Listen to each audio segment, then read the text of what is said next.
Claire says everything is white supremacy to you. White women cannot handle this reality. Yes, it is. We live in a settler colonialist white supremacist system. So it should not surprise you that the ways that white people have an advantage and seek to oppress and control and exploit people of color comes back to white supremacy. And that's really uncomfortable for us as white women to hear, because we want to push to the forefront our marginalization under a patriarchal system, failing to understand that that system is threefold: patriarchy, capitalism, white supremacy, and how at the end of the day we will prioritize our whiteness and the advantage that that gives us over solidarity with women of color. This is what Rebecca's been trying to educate y'all on. If we as white women truly want to see an end to the patriarchy, if we as leftists and environmentalists truly want to protect vulnerable people in the planet and bring down capitalism, we cannot do those things without examining how our white supremacy sabotages those other efforts and start deconstructing. I do not give a fuck if white people go extinct. And the reason why is because I'm not a white supremacist. I don't think that white skin is inherently better, because I'm not a fucking idiot. I get so many messages like this, like, oh my god, like, you don't care about the white man, like, white men are so oppressed, and you don't care if we go extinct. I don't care. I don't care. I have dated people of all races. That has never been a factor for me. What is a factor is the person's vibe and personality. Most of the white men that I've encountered have been incredibly repulsive, racist, or disgusting, especially in small towns. It's not important to me to marry a white man to pass on my white genes. If I choose to have children and I have children with somebody with brown or black skin, the kid will still look like me. They will all share all of my same features. So honestly, I would probably be more upset about coffee going extinct than white people. I don't give a fuck. And it's not that I don't like the color of my skin. I love the way I look. I think I'm really cutie and just, I love my life. But I don't take pride in being white. There is a difference between self-love and white supremacy. I'm not a white supremacist, period. You know, it's great to see all these white women especially, and white folks in general, more and more just coming out, you know, against white supremacy culture, against racism, you know, talking about change and the things that need to occur. And one of the things I want to be cautious of as we move forward in this idea of change is, what are we changing? Because one of the things that white folks don't like, good, bad, and indifferent, left or right, is we don't like to be treated the way we treat other white folks, right? We don't like it when you try to control the narrative or use the power to define on us. How dare you tell me what this means? Yet we do it all the time. That's how we've coerced and manipulated a lot of these changes, even in the civil rights movement. Freedom became decided by us as an assimilation into our culture instead of freedom to be your own culture. So we don't like when our freedoms are restrained. We don't like when somebody defines for us what we believe in and if we're a good person or not.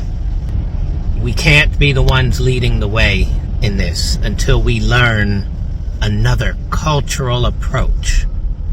And that's difficult, right? Family, my FYP has been suggesting videos of white folks calling out their race against white supremacy and racism. Family, this is something that I never thought would be happening in this day and time. White people telling other white people that they are tired with racism. They are teaching them, and they're just trying to be against racism and telling them that they should end white supremacy. I did not expect to see that, honestly. You know, white people calling out their own race against white supremacy. This is something that you all don't see every day. Family, personally, I believe that there is a reason as to why we are seeing a very, very big number of white folks calling out their own people against white supremacy. To me, I think they've already started feeling the heat. They are feeling the heavy cost of racism. Family, racism has never been cheap. That one I want us to agree. And this has just hit them really, really hard. And that's why they have started to call out on any white supremacist agenda because the very same agenda is failing them terribly. So family, I want you to watch this video as we debunk these debates, as you see white people call it their own race, telling them that it's enough, they should stop with the supremacy. Once the video is done, we will get back and do a critical analysis about the same. And family, in a special way, I'd like to thank my subscribers who are taking their time to support this channel by buying us a coffee. I do not take your support for granted. The link is on the description box down below. Let's watch the video, then we'll be right back. Okay, white people, let's talk about it again. Let's keep talking about white supremacy and accountability. The reason why I want to have conversations with white people about white supremacy is not because I want people to carry this massive load of white guilt, or because I think every single white person alive is racist. I don't think that. I want to have these conversations because if nothing changes, nothing changes. And I truly believe that it's our responsibility as white people who hold the privilege to dismantle the systems that we benefit from that harm others. So I made a video the other day talking about taking accountability as white people for our own history of violence and confronting ourselves and confronting the systems that we built that exist in this country today that have vastly different health outcomes and behavioral outcomes for different people. And pretty predictably, a lot of the responses that I got from white people were avoidant, dismissive, in denial, and pretty much unwilling to confront the reality of how our country operates and how that impacts people who are not white, straight people. I had a lot of people saying, well, I didn't build it, and I treat everybody the way that I would want to be treated, so it's not on me, and why do all of us white people have to be ashamed of being white, and color doesn't matter, and you are furthering a divide between races or just between different demographics of people that shouldn't exist by talking about this. And something that I learned actually from volunteering in prisons with incarcerated men and women is the concept of radical accountability. So accountability, I think is pretty obvious. Most people think accountability is taking responsibility for your own actions and how they impact other people, and acknowledging any wrongdoing that you've done and committing not to repeat those actions. But what I have observed and learned from the incarcerated men that I've volunteered with that are very, very committed to their paths of bettering themselves and contributing positively to the world is that radical accountability goes beyond just the individual and their own actions. It extends out to how they interact with their communities, what they want to offer their communities, and what they really want to contribute to the world that they want to help build. So the response that I heard about, well, it isn't me, when you shift your perspective, radical accountability is about looking at your surroundings, looking at your environment, looking at the community around you, and considering it partially your responsibility to uplift that community. Do I think one person can change the entire world completely on their own? No, but I think if a lot of us embraced the idea of radical accountability and looked out into our communities and decided to take on the perspective that our communities are our responsibility and the health and happiness and stability of our communities is our responsibility, then I think our world would look a lot different than it does. So in speaking with white people, that is the point of confronting each other and ourselves about whiteness, about white supremacy, about white violence, because You just, there's no way to deny it. It's undeniable that white supremacy exists and is alive and thriving in this country. Trey Reed was found hanging from a tree, and his case was immediately dismissed as suicide.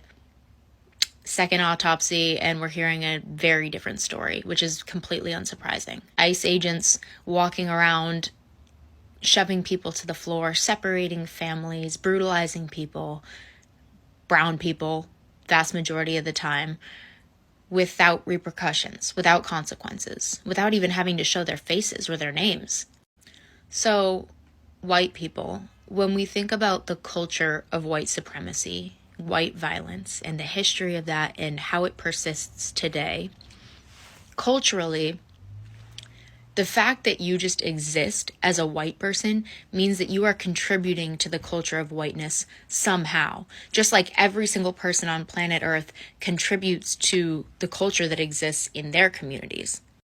Your existence contributes to some sort of dynamics that exist in this world. You could be contributing aggressive, intense racism, using slurs, degrading people, making people's lives hard, demonizing people. You could be contributing to that culture by engaging in it. You could be fighting hard with your activism against that culture and trying to use your voice for good, trying to donate your money, your time, your energy, picking up books and reading, listening to conversations with people that don't look like you, did not grow up like you, and have insight that is really important for you to learn. Or you could be in denial and just ignoring everything. You could be afraid and avoidant.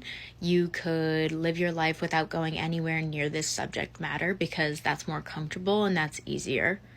But that also is contributing to a culture and a dynamic. So no matter what you're choosing to do, no matter how you exist, you are contributing to the dynamics that exist in the world in one way or the other. And the question is, how do you want to contribute? Who do you want to be? Racism and bigotry isn't just about using slurs or dehumanizing people to their face.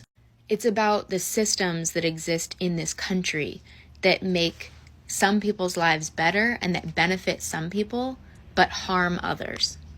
So white people, it's important for us to talk about white supremacy and to educate ourselves about how the systems in our country operate and the outcomes that people face as a direct result of how these systems operate. Nothing changes if nothing changes, and I hope lots of people are having these conversations. I hear it sometimes, but I don't hear it enough, and I want to be somebody that engages in these conversations. I think it's so important now more than ever for us to be using our voices and to be finding ways to connect and communicate about how our country actually runs, the reality of life for people in this country, and how do we contribute to that, and what is our responsibility. And I think we all have a responsibility to each other to make this place safer. Because if what everybody says that they want is safety, but your neighbor is constantly unsafe, you are not safe. Safety is about the stability of a community. It's about how we treat each other. It's about what we offer each other. It's about generosity. It's about humanizing each other. It's about seeing the needs that people have, the very real, intense needs that people have, and deciding that it is our responsibility to meet those needs, to get people on stable ground so that all of us can experience safety and stability. Nobody will ever be able to convince me that we are going to reach a state of harmony and safety and kindness and generosity and equality in this country if we don't take accountability, address each other, confront ourselves, and decide that all of us have a responsibility to create the world that we want to live in. It isn't productive to just continue blaming generations past for all of our issues and remaining in denial about what still exists today. So white people, let's keep talking about it. Love you. I can't say that I spend a lot of time hanging around racist white people, but I will say this. they will always find a way to make themselves out to be the victim. I had this one coworker in the past, let's just say her name was Barbara, okay? Barbara's this middle-aged white woman who has some racist views. One day, we've got a new girl, she's serving a table, it's full of like 8 bitchy Karens who are doing way too much. Basically, they just want to get their food for free. So they're sending everything back after they've already eaten half of it and saying like, oh, this was terrible. I didn't like this. I didn't like that, blah, blah, blah. Anyway, I felt so bad for the new girl because she's like on the verge of tears. Like she is so flustered. These Karens are being so rude, so mean for no reason. Well, they would just want to get their food for free. I said something like, man, I hope that new girl doesn't think this is what all of our customers are like, because they are not like that. Usually they're really nice, and this is like a one-off situation, and this is like her 3rd day at work, and she's having to deal with this. I feel so bad. Barbara looks at me and goes, well, you know why that is. And I'm over here like, no, what? And she goes, it's because they're black. Immediately, I shut it down, and I'm like, this has absolutely nothing to do with race. That is wildly inappropriate to say. Like, I can't even tell you how many white tables I've had that have acted exactly like that and worse. I said, maybe it's because they're bitchy Karens who want their food for free, but it has absolutely nothing to do with the fact that they're black. So I felt like I set the record straight. I felt like we had an understanding, right? Anyway, Barbara goes home earlier than the rest of us. She took that opportunity to go and run and tell HR that I was discriminating against her as a Wisconsinite. Now, let me tell you what really happened. Barbara thought I was going to go to HR and tell on her for being racist. So she thought, let me go to HR first and report Axel first. Because then, whenever Axel reports me for being racist, it's going to seem like he's just making it up. And he's just mad that I reported him. So now he's making up a bunch of bullshit. And it's just retaliation. Very sneaky, very sneaky. Oh, the racist whites will always do that, won't they? They will always try to turn themselves into the victim. I ended up getting suspended for a week without pay, okay? And I lived paycheck to paycheck at the time, so that they could do an investigation into me and interview a bunch of coworkers and see if I was discriminatory against Wisconsinites. The most fucking ridiculous thing I've ever heard. All because Miss Barbara couldn't take accountability when she was caught in the act being racist.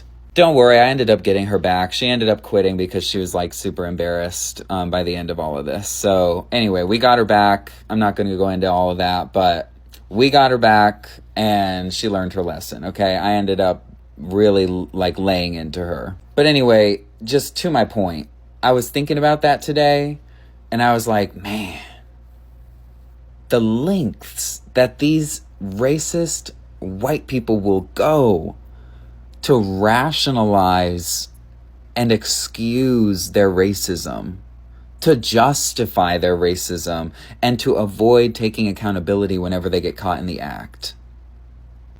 Family, before I give out my commentary of this video, I'd like to start by giving credit where it's due.